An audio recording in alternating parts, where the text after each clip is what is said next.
Hi everyone. तो जैसा कि आपको पता है कि हमने सीएसएस की सीरीज स्टार्ट की है अभी, जिसमें हमने फर्स्ट लेक्चर कल के वीडियो में देखा था, जिसमें हमने ये सीएसएस का नॉर्मल इंट्रोडक्शन देखा था। एंड देन सीएसएस की जो थ्री स्ट्रक्चर थी, जो थ्री कैटेगरी थी, like inline CSS, internal CSS और एक्सटर्नल सीएसएस, उसके बारे में समझा था। उनके बीच में डिफरेंसेस क्या है, उनका स्कोप क्या है, ये सारी चीज़ें हमने कल के वीडियो में देखा है।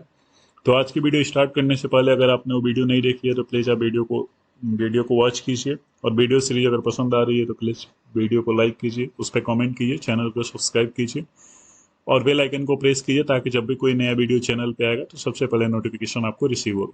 ठीक है, तो चलिए स्टार्ट करते हैं। आज के इस वीडियो में बेसिकली हम लोग डिस्कस करने वाले हैं कि सिंटेक्स क्या होती है सीएसएस के लिए। जो हमने थ्री कैटेगरी पढ़ी थी, उन तीनों कैटेगरी का हम आज के इस वीडियो में सिंटेक्स डिस्कस करेंगे। तो हम लोग स्टार्ट करते हैं इनलाइन सीएसएस से। तो जैसा कि मैंने बताया था आपको कल कि इनलाइन सीएसएस का स्कोप केवल वहीं तक होता है जहां पे आप उसको डिफाइन करते हो। ठीक है, इनलाइन यानी जिस लाइन पे आप उसको डिफाइन करते हो, जिस एलिमेंट के लिए आप उसको डिफाइन करते हो, उसका स्कोप वहीं तक रहता है। जैसे सपोज कीजिए कि मैं यहाँ से एक फाइल क्रिएट कर लेता हूँ। ठीक है, और यहाँ पे दे देता हूँ इनलाइन css.html। ठीक है, और अपने वायलर कोड को हम लोग ले लेते हैं और यहाँ से जो भी अनवांटेड पीस ऑफ कोड है इसको हम लोग यहाँ से रिमूव कर देते हैं। और मैं टाइटल इसका सेट कर देता हूँ inline C S S inline C S S example.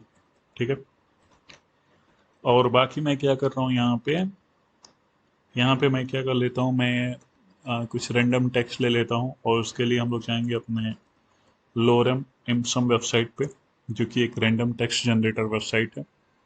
और ये बेसिकली मोस्टली सभी डेवलपर्स इसका यूज करते हैं जब भी उन्हें किसी भी चीज़ की टेस्टिंग करनी होती है। तो चलिए मैं ये फर्स्ट पैराग्राफ यहाँ से ले लेता हूँ एंड देन मैं इसको अपने यहाँ पे मैं एक पैराग्राफ टैग ले लिया और इस पैराग्राफ टैग के अंदर इसको दे देता हूँ। ठीक है, और इसको सेव करते हैं और यहाँ से इसकी पाथ कॉपी करते हैं एंड देन ब्राउजर में यहाँ पे पेस्ट कर देंगे। तो अभी अपने पास ये एक टेस्ट आ रहा है। ठीक है, ये नॉर्मली टेक्स्ट है जो हमने यहाँ से कॉपी करके यहाँ पे पेस्ट कर दिया। अभी इनलाइन सीएसएस में क्या होता है कि इनलाइन सीएसएस का होता है कि वो पर्टिकुलर किसी एलिमेंट पे आप उसको असाइन करते हो। ठीक है, तो जैसे मान लेते हैं कि वो पर्टिकुलर एलिमेंट अपना क्या है, यहाँ पे वो एलिमेंट क्या है, पी, पैराग्राफ टैब है। ठीक है, और इसके अंदर ही हमने ये सारे कंटेंट्स को यहाँ पे लिया है। ठीक है, तो जो इनलाइन सीएसएस होती है उसमें क्या होगा कि जो भी प्रॉपर्टी आप इस पे देना चाहते हो, ठीक है, यानी ये अपना यहाँ पे एलिमेंट है। ठीक है, अब इसके लिए जो इनलाइन सीएसएस को हम लोग कैसे यूज करते हैं, इसके लिए हम लोग क्या करेंगे, इसका एक एट्रीब्यूट होता है स्टाइल करके। ठीक है, और उसके बाद ये स्टाइल हो गया, देन आपको स्पेस इक्वल टू देना है, देन डबल कोट्स देना है, और इसके बीच आपको जितनी भी प्रॉपर्टी असाइन करनी है सारी प्रॉपर्टी आप यहाँ पे दे दोगे। उसका रूल क्या होता है कि उसका हो जाएगा प्रॉपर्टी, जैसे ये हो गया आपका प्रॉपर्टी, एंड देन कॉलन करके आपका ये हो जाएगा वैल्यू। ठीक है, तो इसका सिंटेक्स क्या हो गया, आप जो भी जिस भी टैग पे देना चाहते हो उस टैग के अंदर जाओ, देन आप टाइप करो style, then equal to, then property, then colon and then value. अगर आप एक से ज़्यादा वैल्यू देना चाहते हैं तो आप यहाँ से इसको टर्मिनेट कर सकते हैं सेमी कॉलन से, एंड देन अगेन आप दूसरी प्रॉपर्टी यहाँ पे टाइप कर दीजिए एंड देन दूसरी वैल्यू आप यहाँ पे दे दीजिए। ठीक है, तो ये सिंटेक्स होता है बेसिकली। तो चलिए हम लोग क्या करना चाह रहे हैं, हम लोग इसको क्या करेंगे, हम लोग इसको पहले तो इसको जस्टिफाइड करेंगे। आप देख सकते हैं कि जस्टिफाइड नहीं है, अगर जस्टिफाइड होता तो ये इन इसको टच करता है, इस पहले वाले जो फर्स्ट वाली लाइन है इसको टच करता है। तो पहले जो हम लोग स्टाइल इस पे देंगे, इस पैराग्राफ स्टाइल पे, कि हम लोग इसको अलाइन जस्टिफाई करेंगे। ठीक है, तो उसके लिए आपके पास ऑप्शन होती है क्या, टेक्स्ट अलाइन। ठीक है, और अलाइन में क्या कर दो आप, आपको करना है जस्टिफाई, तो आप यहाँ से जस्टिफाई पे क्लिक कर दो। अब इसको हम सेव करेंगे एंड देन रिफ्रेश कर देंगे, तो देखिए आप ये हो गया आपका इनलाइन सीएसएस। ठीक है, यानी ये केवल और केवल इस कंप्लीट पैराग्राफ पे ही होगा। लेट्स सपोज कि अगर मुझे इसका कलर चेंज करना है, तो आपको पता है आप दूसरी प्रॉपर्टी दे रहे हो, तो ये दूसरी प्रॉपर्टी हो गई, देन कॉलन एंड देन इसकी वैल्यू। लेट्स सपोज मैं इसका वैल्यू कर देता हूँ ब्लू, तो अभी क्या होगा, ये जो फॉन्ट का कलर है वो अपना ब्लू में रिप्रेजेंट होगा। ठीक है, आप देख सकते हो ये ब्लू में आ रहा है। तो ऐसे ही करके आप मल्टीपल सीएसएस प्रॉपर्टी दे सकते हो, तो इसको हम लोग बोलते हैं इनलाइन सीएसएस। और जिसका हमने सिंटेक्स देखा कि ये स्टाइल होता है, देन प्रॉपर्टी इक्वल होता है, देन डबल कोट्स के अंदर हम प्रॉपर्टी एंड देन वैल्यू के फॉर्म में दे देते हैं। ठीक है, ये तो हो गया इनलाइन सीएसएस। अब ऐसे ही हम लोग देख लेते हैं दूसरा जो है आपका इंटरनल सीएसएस। ठीक, तो मैं एक दूसरी फाइल क्रिएट कर लेता हूँ, इंटरनल सीएसएस डॉट एचटीएमएल। ठीक है, अच्छा, इनलाइन सीएसएस और इंटरनल में डिफरेंसेस तो मैंने कल ऑलरेडी बता दिया, तो अगर आपको वो देखना है तो आप उस वीडियो में देख सकते हैं। ठीक है, अब बाकी मैं सेम यहीं से कोड कॉपी पेस्ट कर लेता हूँ। ठीक है, यहाँ पे मैं कर देता हूँ इसको, टाइटल को इंटरनल, इंटरनल सीएसएस एग्जांपल, और मैं अभी के लिए इसको यहाँ से रिमूव कर देता हूँ। ठीक है, अब मैं इसको कॉपी कर लेते हैं इसके पाथ को, एंड देन हम लोग ब्राउजर पे जाते हैं, एंड ब्राउजर में यहाँ पे इसको रिफ्रेश कर देते हैं। तो अभी ये अपना टेक्स्ट पहले के जैसे आ गया है। अब हम इंटरनल सीएसएस का यूज करेंगे। तो इंटरनल सीएसएस का बेनिफिट क्या होता है कि आप जिस भी एलिमेंट्स पे आप वो स्टाइल देना चाहते हो उस एलिमेंट्स पे आप दे दो, और वो चीज मतलब उसका जो सिंटेक्स होता है उसको हेड टैग के अंदर देते हैं। ठीक है, और उससे क्या होगा कि जिस एलिमेंट्स के लिए आप वो स्टाइल दोगे, और वो एलिमेंट अगर इस वेबसाइट में, इस वेब पेज में जितने नंबर ऑफ टाइम्स वो एलिमेंट यूज हुआ होगा, उतने नंबर ऑफ टाइम उन सभी पे वो चेंजेस अप्लीकेबल हो जाएगा। तो इसके लिए सबसे पहले आपको क्या करना है, आपको हेड टैग के अंदर जाना है।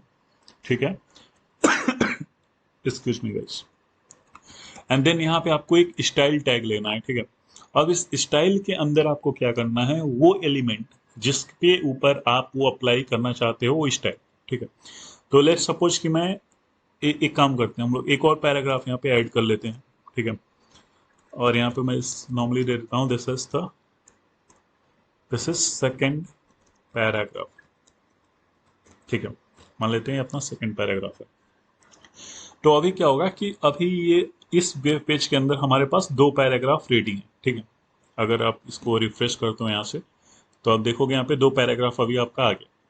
तो इंटरनल सीएसएस का यूज करके, जैसे मान लीजिए इसमें मुझे पी वाले जो पी पैराग्राफ एलिमेंट है इस पे मुझे स्टाइल अप्लाई करना है। ठीक है, तो यहाँ पे वो एलिमेंट रहेगा जिस पे आप स्टाइल अप्लाई करना चाहते हो। तो मैं किस पे चाहता हूँ, पी पे, तो यहाँ पे हो गया वो पी, एंड देन आपका हो जाएगा open curly braces and close curly braces. ठीक, एंड देन आपको उसके अंदर जाना है। अब इसके अंदर क्या करना है, आपको प्रॉपर्टी और वैल्यू के फॉर्म में वो सीएसएस स्टाइल्स देनी है। ठीक है, तो हम लोग क्या करना चाहते हैं, हम लोग पहले इसका कलर चेंज करते हैं। अभी आप देखोगे यहाँ पे तो इसका फॉन्ट कलर ब्लैक है, हम लोग इसका पहले कलर चेंज कर देते हैं। ठीक है, और कलर को ले लेते हैं हम लोग ब्लू। ठीक है, एंड देन हम लोग इसका फॉन्ट वेट भी चेंज कर देते हैं। फॉन्ट वेट को बोल देते हैं 700, जो कि बोल्ड होता है बेसिकली। ठीक है, जैसे फॉन्ट वेट में अगर आप 400 देते हैं तो वो रेगुलर होता है, 500 देते हैं तो मीडियम होता है, 600 पे सेमी बोल्ड होता है, 700 पे बोल्ड होता है, 800 पे बोल्डर होता है। ठीक है, ये हो गया। और इसके अलावा मैं टेक्स्ट अलाइनमेंट कर देता हूँ। ठीक है, और इस बार मैं अलाइनमेंट इसका सेंटर कर देता हूँ। ठीक, अभी इसको हम लोग सेव करेंगे। अभी आप देखोगे तो ये जो स्टाइल्स हैं ये मैंने पी पे अप्लाई किया। ठीक है, तो इस वेब पेज में जितना नंबर ऑफ टाइम से पी एलिमेंट यूज हुआ होगा उन सभी पे ये स्टाइल्स एप्लीकेबल हो जाएंगी। तो इस वेब पेज पे अगर आप देखोगे तो ये दो पैराग्राफ यूज हो रहे हैं, और ये जो भी हमने स्टाइल यहाँ पे दिया है ये इन दोनों वेब पेज पे दोनों ही एलिमेंट्स पे एप्लीकेबल हो जाएगा। ठीक है, और इसका सिंटेक्स बेसिकली क्या था, वो एलिमेंट जिस पे आप वो स्टाइल देना चाहते हो, then curly braces, and then उसके अंदर आपको यही प्रॉपर्टी और वैल्यू के फॉर्म में वो सी एस एस वैल्यू देना है यहाँ पे आपको। ठीक है, अब मैं इसको यहाँ से सेव करता हूँ एंड देन रिफ्रेश करता हूँ। आप देख सकते हो कि वो कंप्लीट सेम जो स्टाइल है जो फर्स्ट पैराग्राफ पे है वही सेम स्टाइल यहाँ पे सेकंड पैराग्राफ पे अप्लाई हो गई। ठीक है, तो ये बेसिकली एक ब्यूटी है किसका, with by using the internal CSS. क्योंकि इनलाइन सीएसएस में क्या होता कि अगर आपको ये चीजें अगर आप इनलाइन सीएसएस का यूज करते तो ये सेम वैल्यू आपको एक बार यहाँ पे देनी पड़ती, इसके वाले इस टैग में, एंड देन अगेन आपको सेम चीज यहाँ पे देनी देनी पड़ती। तो बेसिकली वेस्ट ऑफ टाइम है, और वो लॉट ऑफ कोड वहाँ पे सेम काइंड ऑफ कोड आपको बार बार रिपीट करना पड़ेगा। तो उसको रिजॉल्व करने के लिए इंटरनल सीएसएस का यूज किया जाने लगा। ठीक है, ये तो हो गया इनलाइन सीएसएस, इंटरनल सीएसएस। दूसरा जो है आपका वो है एक्सटर्नल सीएसएस। ठीक, आई होप कि ये आपको इनलाइन और इंटरनल काफी अच्छे से समझ में आ गया होगा। ठीक है। तो इंटरनल बेसिकली यही होता है कि जितने जिस भी आप एक एलिमेंट पे आप दे दो और वो एलिमेंट आपको जितने नंबर ऑफ टाइम्स उस वेब पेज पे यूज हुआ होगा वो सब पे एप्लीकेबल हो जाएगा। ठीक है। अब हम लोग क्या करते हैं कि एक और फाइल क्रिएट करते हैं एक्सटर्नल सीएसएस के लिए। ठीक है। यहाँ पे मैं दे देता हूँ एक्सटर्नल CSS डॉट HTML। ठीक है।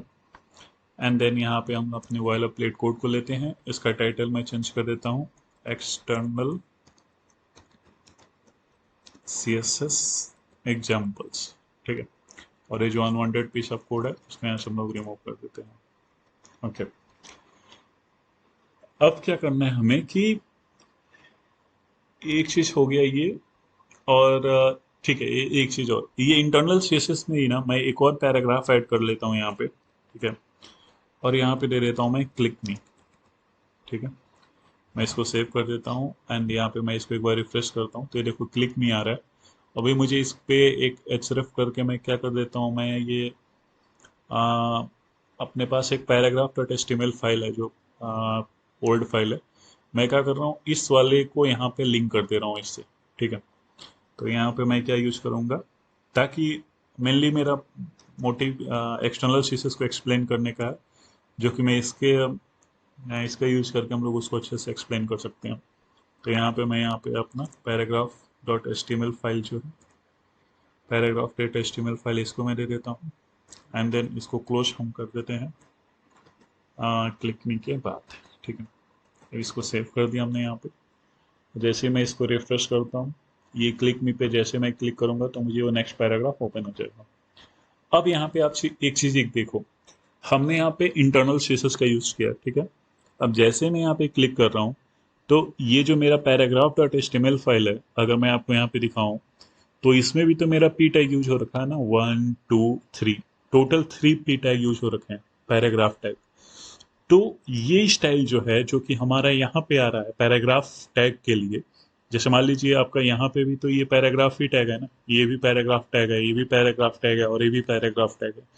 तो स्टाइल इन तीनों पे एप्लीकेबल नहीं हो रहा है, क्यों? क्योंकि हमने यूज किया है इंटरनल सीएसएस, राइट। तो इंटरनल सीएसएस में क्या होता है कि वो आप जिस वेब पेज पे यूज करोगे, ठीक है, हमने यहाँ पे केवल इस वेब पेज के लिए दिया तो केवल और केवल इसी वेब पेज पे एप्लीकेबल होगा।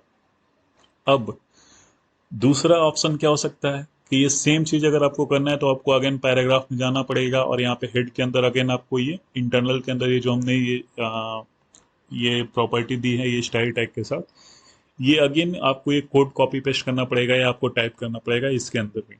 तो यहाँ पे भी अगेन क्या होगा कि सेम काइंड ऑफ कोड आपका डुप्लीकेसी होगी। ठीक है। तो इसको रिजॉल्व करने के लिए बेसिकली एक्सटर्नल सीएसएस का यूज किया जाता है। अच्छा, यहाँ पे कुछ लोग ये भी बोल सकते हैं कि कोई दिक्कत नहीं है, हम यहाँ पे कर देंगे, क्योंकि अभी के लिए तो अपने पास केवल 2 ही वेब पेज हैं। जैसे अगर आप सपोज कीजिए कि ये आपका एक वेबसाइट है तो इसमें एक वेब पेज ये हो गया और जैसे इस पर क्लिक कर रहा हूँ तो ये मैं दूसरा वेब पेज हो गया। लेकिन रियल लाइफ में जो वेबसाइट्स होती हैं उस पर मल्टीपल पेजेज होते हैं, 10 वेब पेज हो सकते हैं, 100 वेब पेज भी हो सकते हैं किसी किसी वेबसाइट में। तो वहां पे क्या होता है फिर वो प्रॉब्लम होगी कि वो आपको हर जगह तो कॉपी पेस्ट आप करोगे नहीं, वो बहुत ज़्यादा ही टाइम वेस्टेज होगा। तो उसके लिए बेसिकली यूज किया जाता है एक्सटर्नल सीएसएस का। ठीक है। तो एक्सटर्नल सीएसएस में क्या होता है कि जो एक्सटर्नल सीएसएस होता है वो बेसिकली एक एक्सटर्नल फाइल होती है जिसके अंदर हम क्या करते हैं स्टाइल्स को डिक्लेयर कर देते हैं एंड देन उसका रेफरेंस हम लोग दे देते हैं कहाँ पे, अपने एक्चुअल फाइल में जहाँ पे हम उसको अप्लाई करना चाहते हैं। ठीक है। तो अभी मेरे पास ये एक्सटर्नल सीएसएस है। ठीक है। और मैं यहाँ पे क्या करता हूँ ना, मैं ये सेम पैराग्राफ्स यहाँ पे कॉपी कर लेता हूँ। मैं यहाँ से कॉपी कर लिया और ये हो गया आपका एक्सटर्नल सीएसएस। ठीक है। अभी के लिए इंटरनल और इनलाइन में क्लोज कर देता हूँ। हम एक बार ब्राउजर पे इसका पाथ पहले कॉपी करते हैं एंड देन यहाँ पे हम लोग इसको पेस्ट करके रिफ्रेश कर देते हैं। ठीक है। तो अभी ये आपका एक वेब पेज है, इस पे क्लिक करने पे आपका दूसरा पेज ओपन हो रहा है। अब मैं क्या चाहता हूँ कि मुझे एक एक्सटर्नल सीएसएस क्रिएट करना होगा। ठीक है। तो एक्सटर्नल सीएसएस के केस में आपको एक सीएसएस फाइल क्रिएट करनी होती है। ठीक। तो मैं सबसे पहले क्या करूँगा, मैं यहाँ पे एक सब फोल्डर क्रिएट कर लेता हूँ सीएसएस के नाम से। ठीक है। एंड देन इसके अंदर, ठीक है, ये इसको इस्तेमाल में कर देते हैं। इसके अंदर मैं क्या करूँगा, एक सीएसएस फाइल क्रिएट कर लेता हूँ जिसका नाम दे देते हैं external dot C S S. मैं आपको कल बताया भी था कि जो भी हम C S S file create करते हैं उसको डॉट सी एस एस से रिप्रेजेंट किया जाता है, ठीक। अब इसका सिंटेक्स जो होता है एग्जैक्टली सिमिलर होता है किसके, आपके इंटरनल सी एस एस के।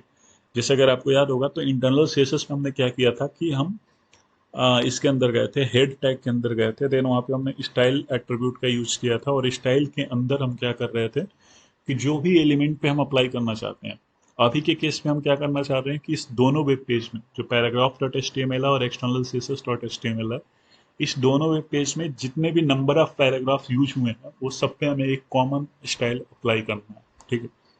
तो उसके लिए क्या करना है, सिंटेक्स इसका यही है कि आप पहले उस एलिमेंट को लिखो जिस पे आप अप्लाई करना चाहते हो, देन अगेन आपका open curly braces, close curly braces, and then इसके अंदर वो स्टाइल दे दो जो भी आप देना चाहते हो, किसके फॉर्म में, की वैल्यू के फॉर्म में, जिसको की को बोलते हैं प्रॉपर्टी और वैल्यू तो वैल्यू है ये, ठीक है। तो जैसे मान लेते हैं, हम दे देते हैं इसका कलर, ठीक है। कलर इसका हम दे देते हैं क्या, ब्लू, ठीक है। एंड देन हम क्या चाहते हैं, हम ये चाहते हैं कि जो इसका अलाइनमेंट होगा, टेक्स्ट अलाइन होगा, वो जस्ट सेंटर कर देते हैं, ठीक है, सेंटर कर देते हैं। इसके अलावा मैं क्या चाहता हूँ कि जो इसका फॉन्ट वेट होगा, ठीक है, इसको हम कर देते हैं बोल्डर, ठीक है। इसके अलावा हम यहाँ पे दे देते हैं बैकग्राउंड कलर, ठीक है। और बैकग्राउंड कलर में हम लोग क्या करते हैं, इसको येलो कर देते हैं, ठीक है। तो बैकग्राउंड कलर आपका येलो हो जाएगा। तो ऐसे ही आप जितने भी नंबर ऑफ स्टाइल देना चाहते हो आप दे सकते हो। उसके लिए बेसिकली क्या करना होता है, ये प्रॉपर्टी हो गई एंड देन उसकी value, property then value, property then value, और इन सबको हम सेपरेट करते हैं सेमी कॉलम से। तो अभी क्या होगा कि अभी हमारे पास वो दो फाइल भी रेडी हैं जिसपे हमें वो अप्लाई करना है। जैसे इस वाले पेज पे देखोगे तो ये दो पैराग्राफ, तीन पैराग्राफ यूज हो रखा है, और ये जब हम इस पे क्लिक कर रहे हैं तो ये पैराग्राफ डॉट एचटीएमएल वाले पेज पे जा रहा है। यहाँ पे भी 1 2 एंड 3 3 पैराग्राफ यूज हो रखे हैं। जैसे अगर मैं आपको दिखाऊं तो ये अपना एक्चुअल पेज है जिसको आप होम पेज बोल सकते हो। यहाँ पे एक पैराग्राफ पे है, सेकंड पैराग्राफ पे है, थर्ड पैराग्राफ पे है, क्लिक मी वाला। अब जैसे आप इस पे क्लिक करते हो तो अगेन एक पेज ओपन हो रहा है जिसमें आपको इतने नंबर ऑफ पैराग्राफ्स हैं, ठीक है। तो अभी तक क्या है कि हमारा वेब पेज भी रेडी है और वो हमारा एक्सटर्नल सीएसएस फाइल भी रेडी है। अब हमें क्या करना है, इस सीएसएस फाइल को इनके साथ लिंक करना है, ठीक। तो उसका लिंक करने का भी एक सिंटेक्स होता है। उसके लिए अगेन आपको हेड सेक्शन के अंदर जाना है, ठीक है, और यहाँ पे आपको टाइप करना है लिंक, ठीक है। तो ये जो लिंक होता है ना, ये लिंक टैग जो होता है ये बेसिकली क्या करता है, आपका जो करंट डॉक्यूमेंट है उसको, वो जो एक्सटर्नल वाली फाइल है जिसका हम लोग रेफरेंस यहाँ पे देंगे एच रेफ एट्रीब्यूट के अंदर, उन दोनों के साथ लिंक कर देता है, ठीक है। और आर ई एल जो होता है ये एट्रीब्यूट होता है जिसकी वैल्यू ये स्टाइल शीट है। अभी ये वैल्यू हमेशा चेंज होती रहती है एज पर कॉन्फ़िगरेशन, लेकिन अभी हम यहाँ पे सी एस एस को ऐड करना जा रहे हैं तो इसीलिए ये बाय डिफॉल्ट इसकी value C S style sheet आती है, ठीक है। तो इस एच रेफ में हमें क्या करना है, वो वाला उस फाइल को यहाँ पे देना है जो भी हमारी सीएसएस वाली फाइल है। तो बेसिकली ये लिंक टैग आपका क्या करेगा इस वेब पेज को, क्योंकि अभी देखो अभी ये एक्सटर्नल सीएसएस फाइल कंप्लीटली अलग है इस फाइल से, राइट, इसका कोई लिंक नहीं है। तो उसको लिंक करने के लिए, यानी जो भी सीएसएस हमने स्टाइल दिया इसको लिंक करने के लिए ये लिंक टैग होता है, ठीक है। और एच में मैं उसकी क्या करूँगा, फाइल का नेम दे दूंगा। तो ये क्या है, अपना सी एस एस फोल्डर के अंदर है। तो ये हो गया C S S and then external dot C S S, ठीक है। अब मैं इसको सेव कर दिया। अब जैसे मैं इसको रिफ्रेश करता हूँ तो देखो आप, ये स्टाइल आपके तीनों पैराग्राफ पे अप्लाई हो गई, ठीक है। अब जैसे ही मैं क्लिक कर रहा हूँ, ये क्या हुआ, ये तो मेरे दूसरे वाले पेज पे तो अप्लाई ही नहीं हुआ। क्यों? इसका रीजन ये है कि आपने इसको, ये जो एक्सटर्नल सीएसएस फाइल है इसको यहाँ पे तो लिंक कर दिया, लेकिन हमें यहाँ पे भी तो लिंक करना है पैराग्राफ वाले में भी जो दूसरा पेज है। तो कोई दिक्कत नहीं है, हम इसके अंदर जाएंगे, हम यहाँ पे क्या कर देंगे, लिंक टैग ले लिए एंड एच रेफ में हम उसका वैल्यू अप्लाई कर देंगे। सॉरी, ये फोल्डर नेम हो गया एंड देन आपका external dot C S S हो गया। तो यहाँ पे भी सेम काम करेगा लिंक टैग, ये paragraph dot H T M L file को इस सी एस एस फाइल के साथ लिंक कर देगा। और अब जैसे ही मैं इसको रिफ्रेश करता हूँ तो फर्स्ट पेज पे तो आपका अप्लीकेबल है ही है।